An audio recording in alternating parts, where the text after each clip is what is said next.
Hey everybody, how's it going? Thanks for joining me this afternoon. I've got a great stream with a great guest that I think you're really going to enjoy. So I've been doing a little bit of jabbing and having some fun on Twitter, talking about right-leaning atheists and libertarians. Many people who have seen my show or my Twitter know that this is one of my pastimes. But like I said, on Twitter, I do this not because I think that these people are bad or that they're wrong. Well, I think they're wrong in some ways, but ultimately I think they're very close to the truth, and they're people that I like talking to, interacting with, because ultimately I think that we have enough common ground to get to something that is very productive. And my guest today is somebody who said, hey, I'm one of those guys and I would love to talk about it. So joining me today is Jeremy Kauffman. He is the former CEO of Library and the former executive director over at the Free State Project. Thanks for coming on, man. It's great to be here with you. And this is what groomers do. Is first they talk to you online and then they say join my podcast. That's right. So this is it. This is it's happening. Yeah. Slowly pulled into the web. Uh, so, Jeremy, for people who might not be familiar with some of your background, can you explain a little bit, like maybe what Library was, what the Free State Project is, and kind of where you sit in the political sphere?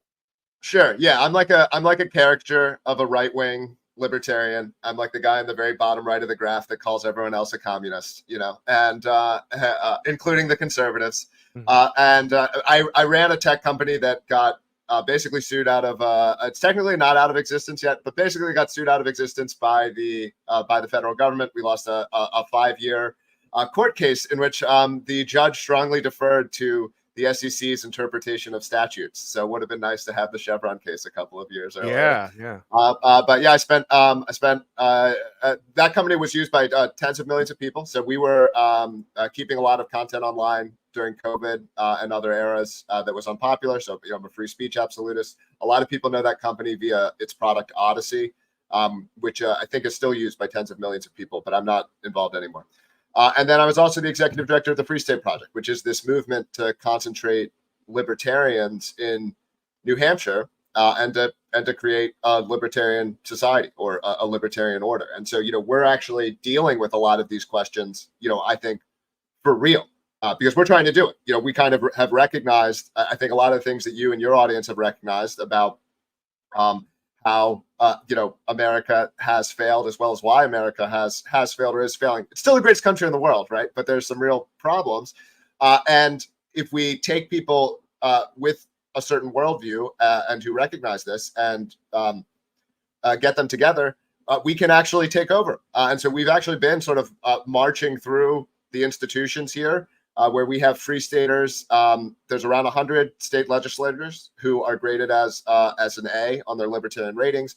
We have the House Majority Leader, but we also have police officers and librarians and attorneys and civic institutions and so on. And so we've been trying to build up something new here. And so we're also dealing with these, we've stopped being critics and we're now in the arena and trying to do it for real. And so that's also, these are very interesting questions as we're trying to build, something a little bit different.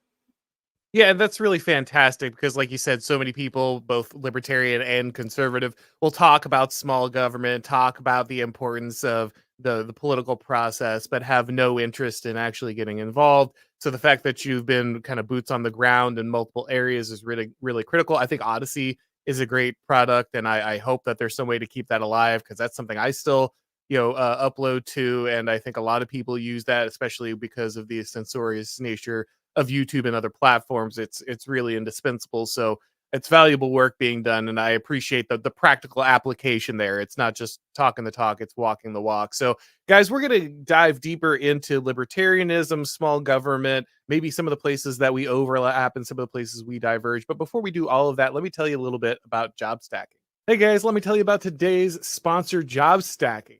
More paychecks, less hustle, working from home. That's what job stacking is all about. If you're a remote or hybrid worker looking to maximize your earning potential, then consider joining the Job Stacking Mentorship Program. The program is designed by Ralph Haltza, the creator of Job Stacking, to help you successfully implement a strategy that will allow you to collect multiple paychecks from different jobs without burning out or getting caught by employers. Job stacking has already helped many people double or even triple their incomes. Luke Hill, a financial analyst living in the UK, has used job stacking to stack 3 different jobs and went from making $5K a month to $15K a month. But job stacking isn't just about increasing incomes. It's also about helping our guys gain more independence by no longer being a slave to debt or a single employer who hates their values.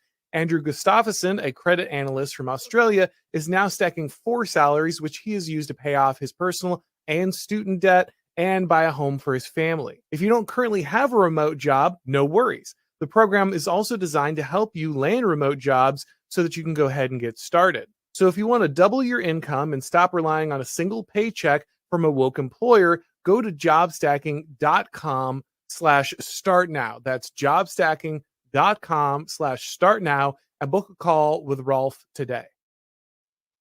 All right, Jeremy. So let's talk a little bit at the beginning, maybe some places where we agree, and then we can get to where we diverge here. But before we began this stream, we were talking off stage about how you were familiar with a lot of the neo-reactionary criticisms, Moldbug and Land, and these people. And, this is the joke so often. It's the libertarian to reactionary pipeline. And with good reason.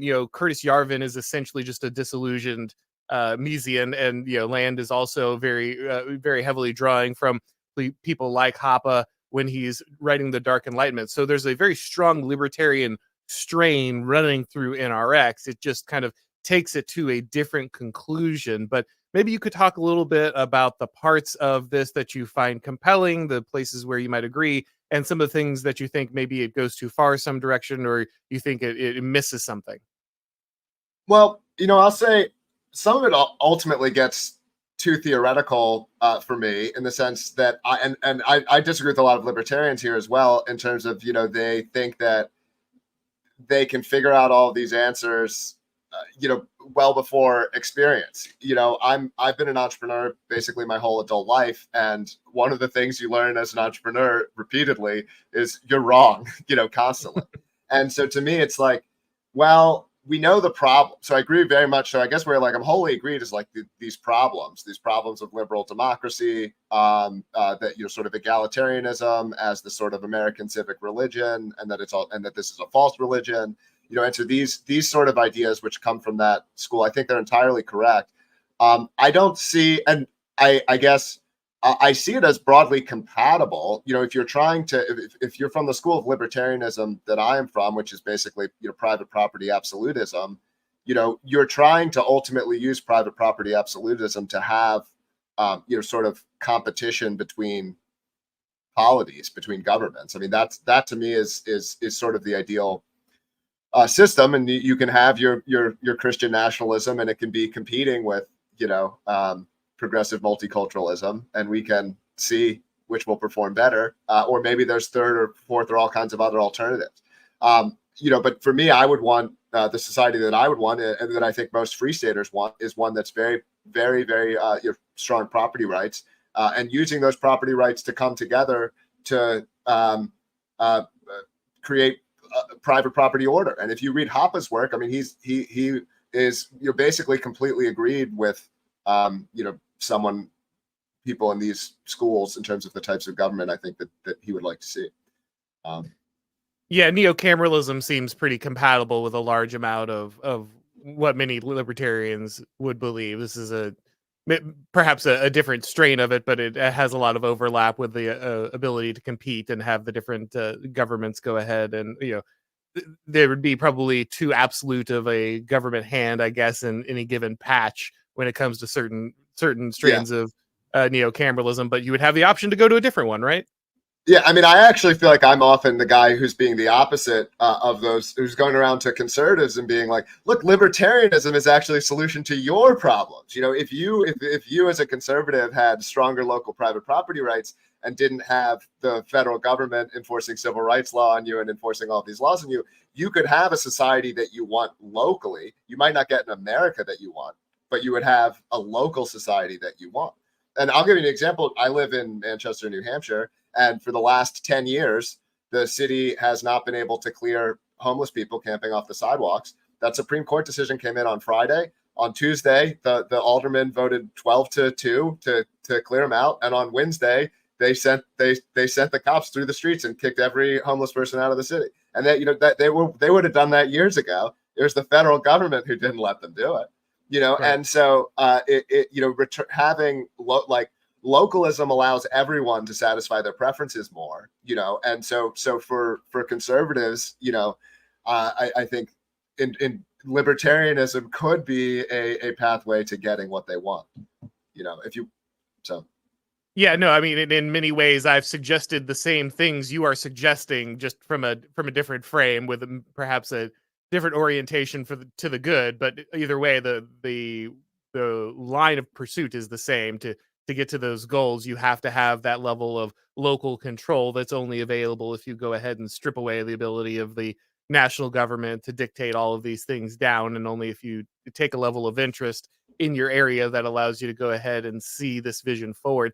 I guess the problem in this is, I hate to spend all of the time of any discussion defining terms, but I think it does matter in this case because it's a huge issue. So when you say libertarian, right, most people who aren't libertarians think of a guy dancing on stage in his underwear demanding a lower age of consent and complete access to pot at any given time. I understand that's not what libertarian, what you are, right? That's where not where many Mises type libertarians are. But this is the thing. I think, for instance, I've been preaching this to Dave Smith forever. It's like, guys, just pick a different name. Like, half your party doesn't believe in what you believe in. And it's so clear because you just put an open borders, pro trans kid guy in in the presidential slot when you have two of the least popular, least viable presidential candidates of all time. This, if there's ever a moment for the Libertarian Party to provide this amazing third option when one guy is so senile he can barely get on stage and the other guy is probably going to prison at some point, you think this would be the moment for the Libertarian Party, but we can't seem to get a right-leaning libertarian candidate, which makes me wonder if maybe you guys aren't libertarians, you're something else, and just holding on to a phrase that's damaging more than anything else. Well, first, I mean, I think we should all just take this moment to pause and blame Dave Smith for not being our next president. Because I will next time I see him for sure. I think he could have some great things to say right now. I'm sure he's saying some good things. I love Dave Smith. He's great. Well, look, it's fun. Well, I could just dig. I could just counter dig and say, well, Republicans are just Democrats who hate weed or something. But they are though. The thing is, I would agree with you. Yeah. I hate the GOP. Well, I will say there's a funny. I mean, I don't really disagree with your criticism. I mean, I think I would argue that this is what the left enters and the right exits, and so you're giving the right wing solution here, which is abandon the word libertarian now that the left has tried to take it over. It is funny, the dynamic, the way it plays out in the Libertarian Party is exactly the same way it plays out with like the press or almost every other institution where the left is the center, so the left can't admit that they're the left. So you have all these libertarians with leftist moral institutions, right? Moral intuitions, rather. They have universalist intuitions. They have egalitarian intuitions. And so they have left-wing positions on borders and these other things. But they can't acknowledge that they are. And the right wing can, right? Because the right wing's like, oh yeah, we're right wing. And so you have this funny thing where like the left wants to claim the center as but then the right has to be explicitly labeled. And so this idea that libertarians are neither left nor right is completely false. It's left-right isn't a binary; it's a distribution like everything else is. So it's not. There may be some libertarians who are in the center of that distribution, but it's clearly an aspect of our personalities. It's not this arbitrary thing. And so the libertarians who deny that tend to be utopians. They're wrong, of course, and they embarrass me regularly. But of course, they feel that I would embarrass them. So it's a kind of mutual thing. But I don't think you give up the word. I guess to try to make this answer coherent rather than rambling. I just don't think if you give up the word, you have to. It's what we believe in. I mean, there's 50 years of books written about this, and you could pull up the Wikipedia of any of my intellectual heroes, and it would say the word libertarian. So the fact that it's an unfortunate fact that the Libertarian Party concentrates the group of people that it concentrates, but we shouldn't let the party define the word, I think. Yeah, I think that trichotomies are much more useful when you're thinking about politics, and that's one of the issues that we have right now. Is we try to think about this left-right distinction by itself, but the other thing that I wonder for the libertarians is ultimately, I think the problem that you run into is that small government or liberty is not actually a politically organizable axis, right? This is the same problem with Marxists and class. Is they want to create this uh, universal organization along class lines, but the problem is it ignores realities about human identity. That means that it's constantly trying to organize people across an axis that simply does not universalize. And the same is true of libertarianism. They call themselves libertarian, or they say maybe we're for small government, but ultimately that really just hides moral preferences that are more true to a specific identity, and therefore you have this breakdown across that axis because the people who are for small government in one area are actually not for small government in most other areas. They simply assume those things are automatic, that those axioms are fundamental, and then they only want small government in the areas that aren't, that aren't that. And so I think that that's why you keep running into this issue. The left libertarians are small government as long as it produces a leftist society, and the right libertarians are small government as long as it produces a right leaning society, but that's not their actual organizing principle. I think that that's part of the problem as well. I think that's completely correct.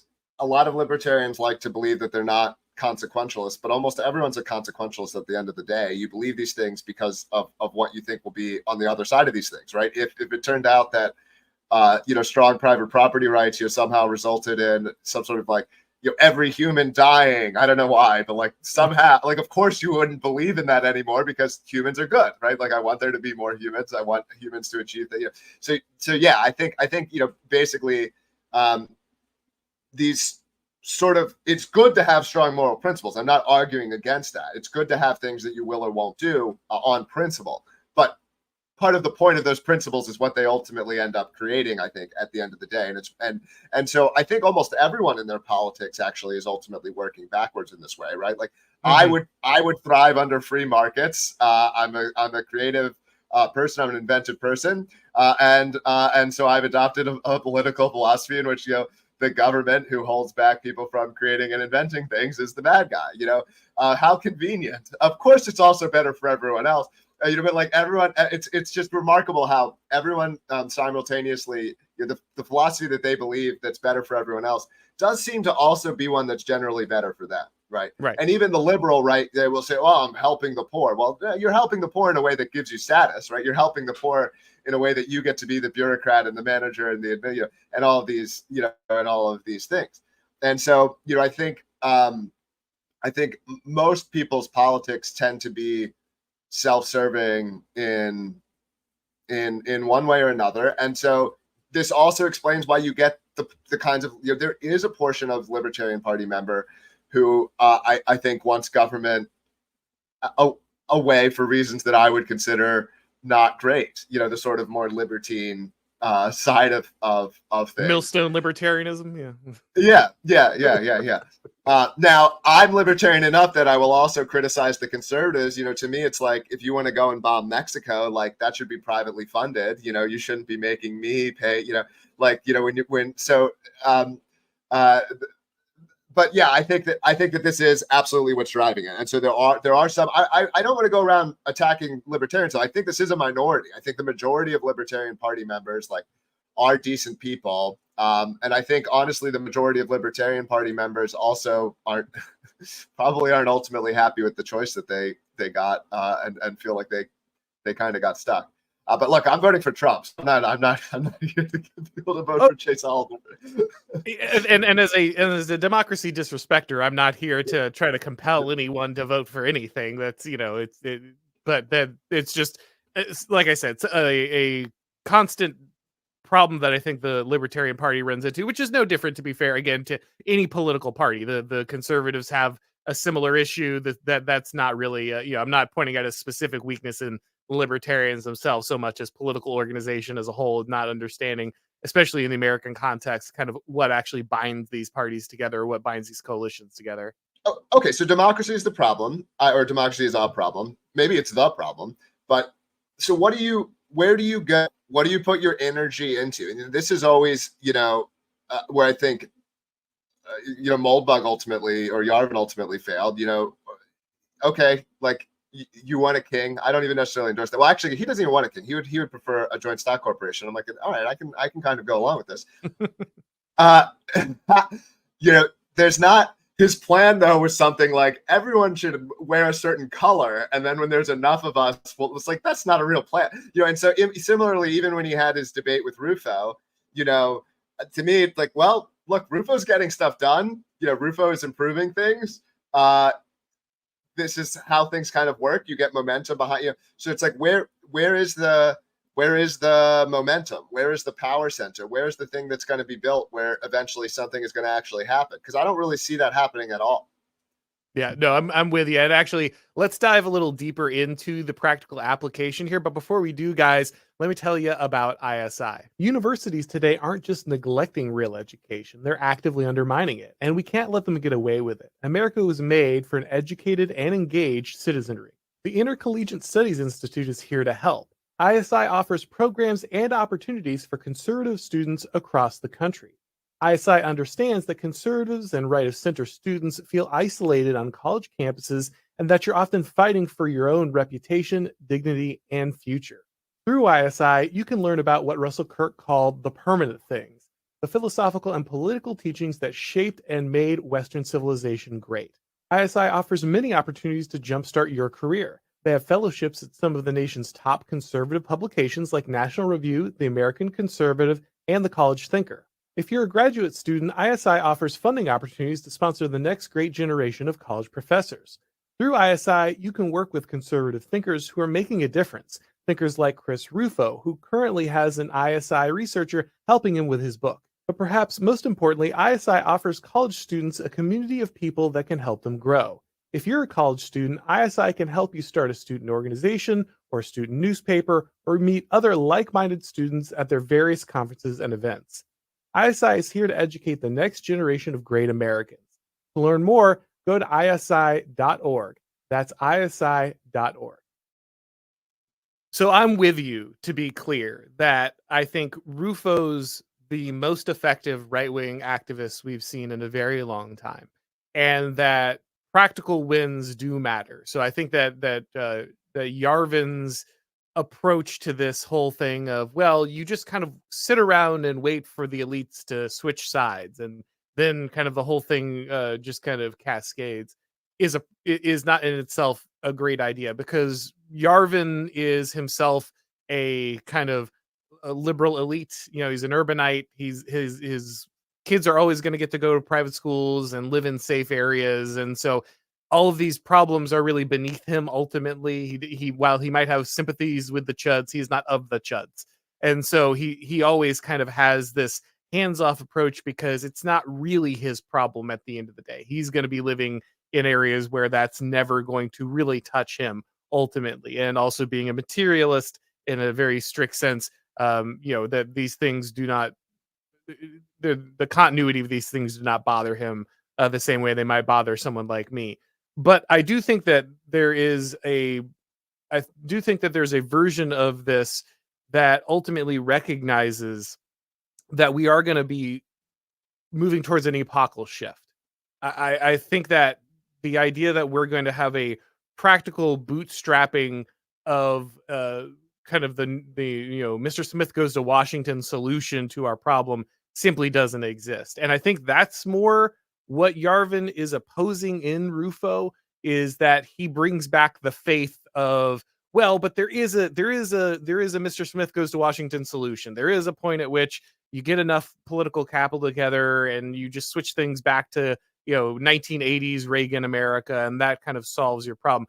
This is not my criticism of Rufo, to be clear, but I think that that's more the reason he's bringing the criticisms he does forward.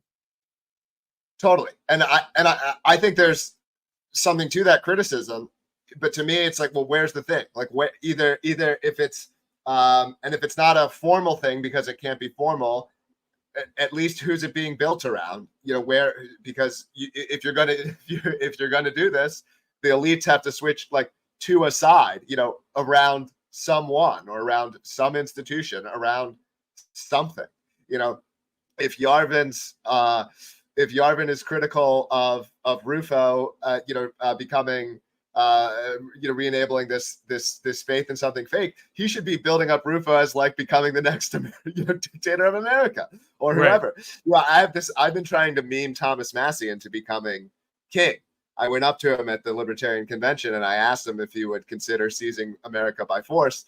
And then just like I keep posting it on Twitter because it's like that's the only thing I can think. Like I don't want to be king. I'm not that. I'm better off being like a jester, or like a tinkerer or something. But we need one. We need someone who's going to be maybe not literally a king, but we need someone who's going to like bring that kind of energy. Or maybe like, literally king. Yeah, maybe. I'm not ruling it out. If it was Massey, that's the point. And this is one that drives me nuts with the Libertarians, but I think I've actually been moving them an incredible amount on this. Which is that it's the people who interpret the words are much more important than the words. That Massey as king is better than the Constitution and all of American status quo. Like you could throw it all away and say Massey king, and you would get more libertarian. He would embody more of the Constitution's actual intent than the current reading of the actual Constitution. Right. It's shockingly hard for me to get people to understand that a word is a referent to concepts in people's heads. And when two people read words, they don't experience the same thing. So like, yes, they read and say they both agree with the words, but that's not the same thing in each of their heads. It's like, Jeremy, you're a postmodernist. You're part of the woke right. I am. And this is also, we can do this debate as well. Like I'm ultimately end up being not an objectivist and somewhat of a relativist because of this, because like our values do seem to be somewhat inherent in us. And if our values are inherent, even if I think there's an objective moral truth, which I kind of do, there's a part of me that does believe that there's an objective moral good.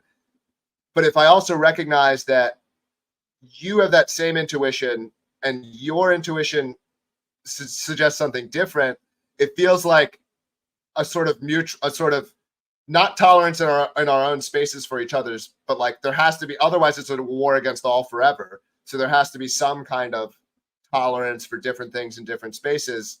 Even if I feel that it's wrong in my own head, I don't know. That's the answer I end up coming to. So speaking of these shared communities, we both kind of recognize the importance of the local option. And that's really my answer to your question is, okay, how do we do this? What's the steps forward? Well, ultimately at the national level, we want to work towards a preference cascade, right? That's really what Moldbug's talking about. Ultimately, when he's not super clear about it, he's talking about the elite preference cascade that honestly seems to be underway in a lot of areas. You can see a lot of Silicon Valley guys, a lot of guys who probably have a more libertarian understanding of the world, even if they're a little bit more on the left. They understand that what the regime is doing now is ultimately destructive to their ends. It won't allow them to achieve certain things. I don't, if you're Sachs or Musk or something, you recognize that however much you might not agree with certain parts of the conservative right, they're going to put you in a position to achieve more than the current progressive regime is going to achieve. And so in some ways, I think you're hoping for that preference cascade at the national level. But that is not something that everyone can work towards. It's not a practical public political goal. You can't just go to everybody and be like, sit tight, watch your Netflix, eat your Burger King, and wait until the elites, flip the switch to make life good again. You can't come to people with that option. That's not even a good thing to tell people, even if that was the real situation, which it's not. And so ultimately, the broader project is reducing things to that local level, like you said, for many reasons. One is that a large amount of the problem that we are in is due to the massification of society through bureaucratic managerial structures. The reason we're in the position we're in is not an accident. It's a problem. There's a systemic issue built into the way we've structured society that drives us towards the current outcome that we have.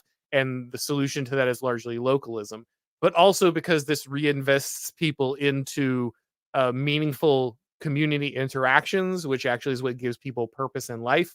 So if we want to reground people in I guess is re-racinate anyway, root them back into communities. Once again, that's a critical part of it. And finally, these communities being created is the thing that actually creates small government.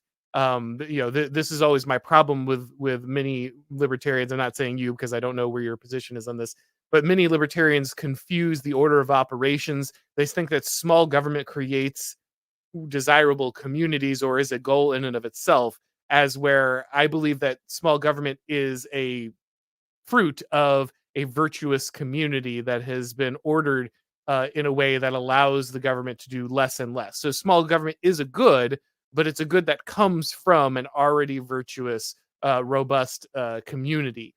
And so that's why I would agree with a lot of your solutions, even if maybe we might order our priorities that come out of those things differently. But I don't know. I'll let you kind of expound on that. Well, I'll tell you, in the New Hampshire movement, I would say this is actually probably one of the areas of biggest internal division.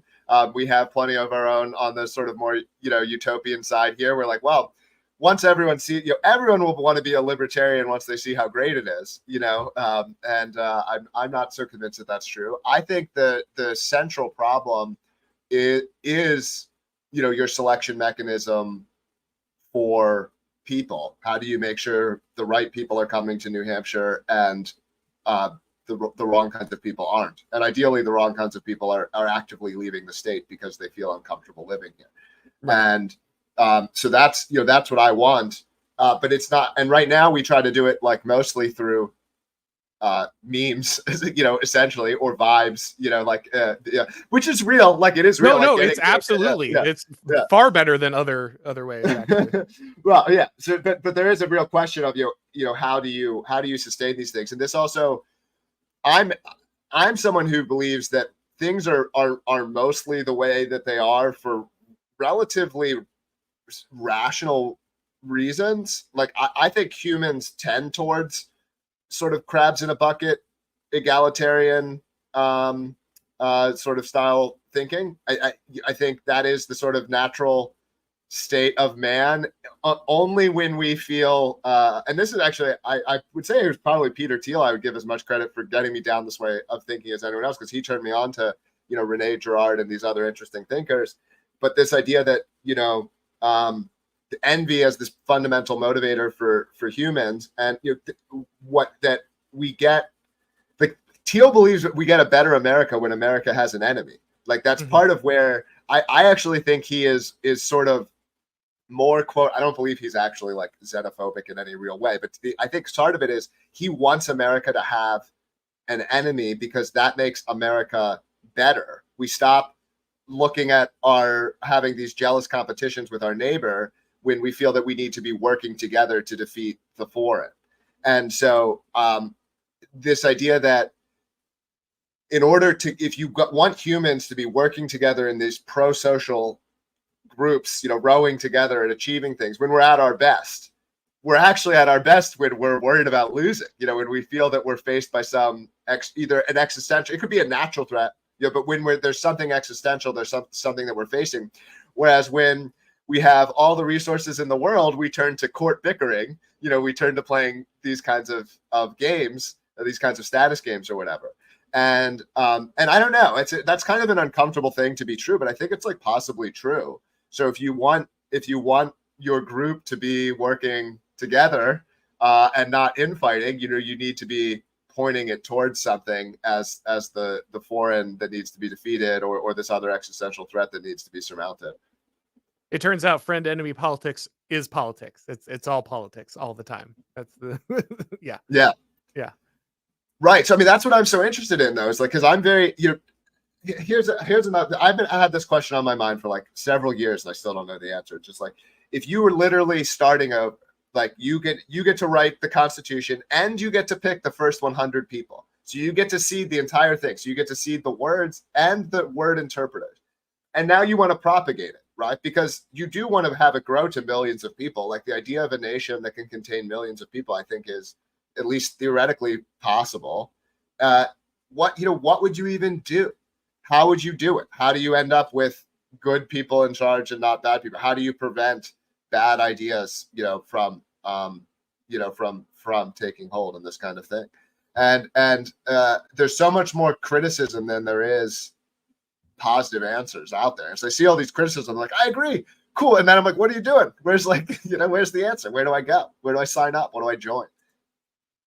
So I actually think that thought experience, and I'm not trying to evade the question here, but I'm just giving what I think is the honest answer here, which is I think thought experience like this miss the point of civilization for several reasons. One, I don't think that you actually can have a nation that scales up that widely. I think that's actually what destroys nations, because that misses what a nation is.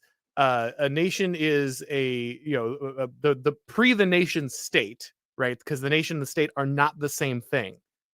Pre a nation state, a nation is a people who share a history, tradition, faith, language. Like, this is what binds them together. And so the best states take the emergent aspects of the nation into account, which is why Joseph de Maistre said that no man has ever written a political constitution, that all political constitutions are divinely inspired. If you don't like that language, then fine, but you get my drift here. That the innate aspects, the organic aspects of the nation are what forge the traditions, the folkways, the understandings that then become the formal political constitution. And so when we look at a nation and we say, if I was designing a nation, we've already failed the test, because nations can't be designed. What binds people together are not rational, contractual selection mechanisms or binding mechanisms. They are organic instantiations of ways of being that elude us when we attempt to hyper rationalize them. And the failure of liberalism is largely the attempt to post hoc construct a voluntarist or blank slate idea of what a nation can be, and then try to apply that to tens or hundreds of millions of people when that's impossible. Okay. I could respond to that in a lot of ways. I'd agree with most of it. But I think that the most important question, though, is still like nations happen, right? Like, America was founded. It did happen. And at the end, mistakes were made. It is like, you can look at history and say, hey, these people had good intentions, but they didn't do everything perfectly. And now we're in a moment where there are no more frontiers. So it used to be new things were started because you could go to a frontier. There's no more frontiers.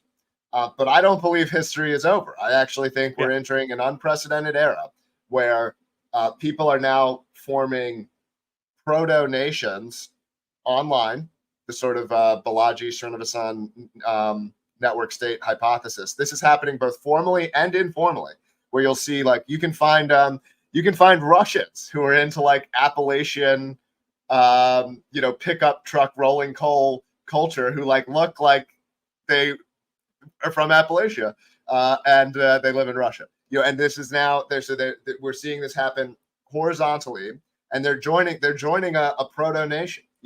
And now people are also physically relocating themselves. People move to Florida. People move to New Hampshire. People leave California. Some people go to those places, hopefully, as well, right? So hopefully the liberals are leaving New Hampshire and Florida and going to other places.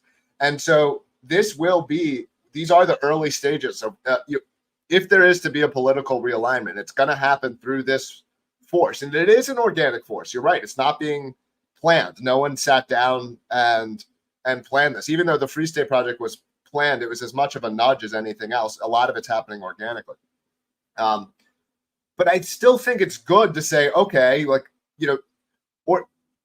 something happening organically often involves lots of local people thinking rationally. Oh, like, sure. So I'm sure you agree with that. And so like, okay, what can we, I still think it's healthy to think about what positive things can we do. And I'm not trying to make it about the written word. If we think it's more about people, great. Let's focus less on the words. We still need to focus on how we get good people and not, there's still stuff that needs to be built and stuff that needs to be thought about, and direction and actions that need to get taken if you want to if you want to speed it along and if you want it to work. No, 100%. Yeah, to be clear, I'm not saying like, well, we're just going to abandon rationality and any kind of, thoughtful organization. That's not the point that I'm trying to make. It's simply that we can't engineer these things wholly of ourselves. There's more to political organization than simply what we put on a piece of paper, which doesn't mean we never put anything on a piece of paper. And like you said, this is something that is forming now. I agree with you 100%. We are, again, that's why I said there is an epochal shift happening. History is not over. We are going to see, I think, a revolution in the way that people do organize themselves. Though I think ultimately, some people, again, this is one of my criticisms of Moldbug. He tends to think that we're just going to see like blue and red America sort themselves out digitally, and then like a king can just kind of solve all of these problems because he's neither left or right. He's the true purple Caesar that just kind of resolves these issues by allowing these people to separate. But I don't think that's the case. I don't think that the American empire is long for this world ultimately. And I do think that, there is a physical relocation aspect that is critical. You can't just separate people digitally. It's cute that people are like LARPing in Russia about Appalachian music or whatever, but they that's not the same as actually living in a community of these things. Maybe it starts that way. I'm not against LARPing. I think actually LARPing is a critical step towards the realization of in-person and in real life events, but that it's not enough to stay there. It has to actually organize. It has to take real substantive steps like you guys are doing. And so I think that it's important for online movements to cross that threshold. As somebody who spent a lot of time, in online politics and things, I'm certainly not saying, all of this is useless and there's no value to it, and none of this can be real. I'm not doing that at all. But I'm just saying the people who think that this can be perpetually online or this can be perpetually spread across things and just organized digitally, I think that's a failure to understand a critical part of human nature. At some point, you do actually have to become physical communities. You do have to organize in the manner that you're talking about. Completely agreed. And I guess I just want to see more of this, more of the positive institution building. And even if you're, if you believe it's more about elites flipping, like even elites can be populist. Like if they see that there's this, club or group or whatever, this pool of millions of people that are hungry for, a certain thing, a certain vibe, whatever, like, these are things that they respond to. And so for there to be like the people that are on this side of things, I do think there needs to be more of an explicit kind of thing that they can be a part of. I mean, like Yarvin could have his his club of thinkers, and they could have their own CEO, right now. They could have their own king right now, and he could be trying to get, bigger. And maybe I don't understand how it works, but it's just like there has to be some steps that happen before, like, even if you think that one day this thing happens, like, okay, what are the proto steps? Like, work backwards from that. And are those proto steps being taken, right now? Because it seems like maybe there are some steps that could be getting taken right now, but aren't. Yeah, one thing I will remind people about, and I don't have any deep insider knowledge on Curtis here for my statement, but I just think it's worth reminding people. When you're talking about regime change, there is a wisdom in a Straussian reading. I'm not a Straussian, but there is a there are only certain things that get said out loud, and not everything gets said out loud. And assuming that something isn't understood or isn't being said somewhere else because it's not being said publicly in the New York Times, sometimes is a failure of people when they're asking these questions. Like, well, why don't you just lead me on this 15-step plan of things? The last 5 steps you absolutely can't say without going to jail is a weird thing that people assume. I'm not trying to encourage anything, illegal or whatever. I don't know. I get maybe I'm being too autistic about this. Maybe there are things that are happening that I'm not appreciating. But it does. I don't know. It feels to me that the proper that like I found a lot of these ideas sympathetic, and then but then it's like, well, you're not doing anything. There's nothing. What's Sure. the what's the road? What's the thing? What's the thing? How can I even nudge this along? It's just 10 years of posting on forums, and podcasts or whatever. Yeah. So, but I think it's possible. Like that's what I'm saying. Like it's not. I'm not saying that it's wrong. I just think the people who think this way, like they need to be building their own proto nation, and it's not about just the Constitution. So it's not as reductive as the Constitution. You need to be building up all of the other things that go along with it, the positive vision, the culture, the whatever. But this stuff can happen, and it can happen with intentionality. Like I know that we got here organically, but organic means are just like the cumulative intentionality of a lot of people often. And so, this idea that like things are always going to be this way, no, we can change them, and people can, and change starts with someone creating a small seed, and that seed growing over time. And I think obviously a lot of that has happened. We're not that those seeds have grown, but I think like the stage where a lot of these ideas are at, they do need a little bit more of the sort of the positive vision, of the positive institution, of the we join this, we put our energy into this. Once this gets big enough, then we win, or we had this we had this achievement. So and that seems a little missing. So one more thing before we go that I wanted to ask you about, you had mentioned in your response to one of my posts that, you're an atheist, and this is something that you recognize the utility of religion. You're not against it. You respect a lot of the aspects of it, but ultimately it's just not something that you believe in or that you've invested in. I wonder what you think about the necessity of it as a social binding agent. However, I look at someone like I don't know why I always forget Samuel Huntington, Clash of Civilizations, and he talks about how religion is really the civilizational block thing, right? It's the thing that allows binding beyond nations. It's a critical part. I don't think that you can ever have morally neutral institutions inside a nation, and so there's always going to be some worldview. There's going to be some shared moral vision. People might call it explicitly religious or not, but if you don't have one, then you become particularly vulnerable to something like progressivism that kind of smuggles itself in. Even if you yourself are not a believer, what do you think about the ultimate necessity of something like that for, if not the metaphysical truth, at least the social utility? Yeah, so I think it's clear that we as humans have this sort of, well, or at least most of us have this sort of inclination to religiosity, and this includes there being the idea of there being sort of things larger than us, the sense of transcendence. It includes considering certain things, blasphemous or a type of religious taboo.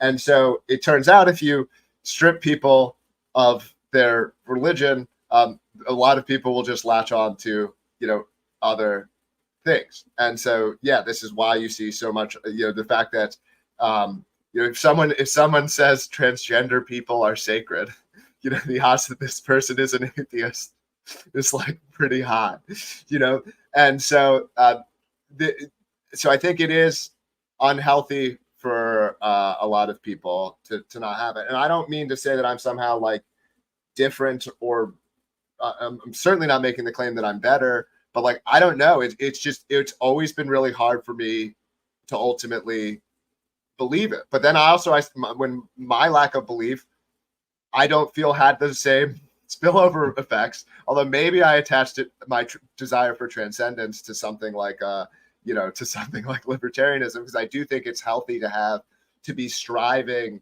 towards something that's larger than you. I think that's very healthy, and to have a set of morals and principles that you're trying to adhere to that's larger than you, and this kind of thing. So perhaps that is where I took my faculties and I applied it, and I fortunately they didn't latch on to transgenderism or something else. But I think it's clear that we have these structures, and so this idea that you're going to be purely logical, or that you can take these things away from people without consequences, I think that that's clearly wrong. I think the other another way I think about it as well, and this is something that I think will be very interesting because we're entering sort of new eras. Part of what I think religion provides, in addition to a positive set of beliefs, is it also provides a defense. It shields you from some of these things, and so it's actually almost like a mimetic antibody to dangerous memes, to dangerous ideas. Right. And we're now seeing part of what's hurting humanity more than anything else is these new things, is exposure to new things, whether that's junk food, pornography, social media, certain types of drugs.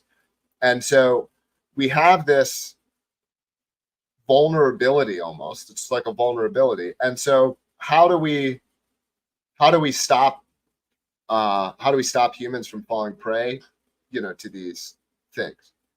And obviously one attempt is just to regulate them out of existence. But I actually think mimetic antibody type solutions are the best possible answer, because it's a stronger answer as well. So how do we create a culture and a set of views and values where these things are tabooed, essentially in a religious way. I think having religious type structures, and so maybe that's Christianity. I don't know. And I don't mean to offend people when I talk about religion in this sort of like clinical way, because I understand that it's a profound, belief for people. And so they say, oh, your religion, I don't mean to be overly reductive and be like, oh, your religion is just a meme complex that, but I do think there's something to this way of looking at it. And so, especially for the sort of scientific types who are like, oh, religion is just fault. Like, I'm always very disappointed in Dawkins, who I like mostly. He'll like, oh, well, it's just condescending to say that people need God. It's just condescending. It's like, dude, you would not dismiss other potentially true explanations as being condescending. You would factually engage with them. And when you hear Dawkins talk about God, he's like, oh, it's just condescending to say that people need it. He doesn't even engage with it factually. While lamenting the loss of churches and choirs and Christmas and his own. I wonder what happened here. That Dawkins got pwned. Perhaps the best essay that has ever been. Well, right, because rightfully, because I'm this way too. Because I loved Dawkins in my 20s and still think his views on evolution and gene-centered evolution are like really good and important ideas. And but. Yeah, he like hates Muslims. He doesn't like Islamic or Muslim culture at all, but at the same time can't recognize that you create, like when you say the atheism is sort of this inherently you're inviting all this stuff in. Like, yes, right. You created this vacuum. You weakened the thing that was the strongest against this. And it's I kind of actually get the sense that he is seeing this a little bit. It's got to be a tough thing to even see, but I kind of get the sense that he is at least a little bit noticing this.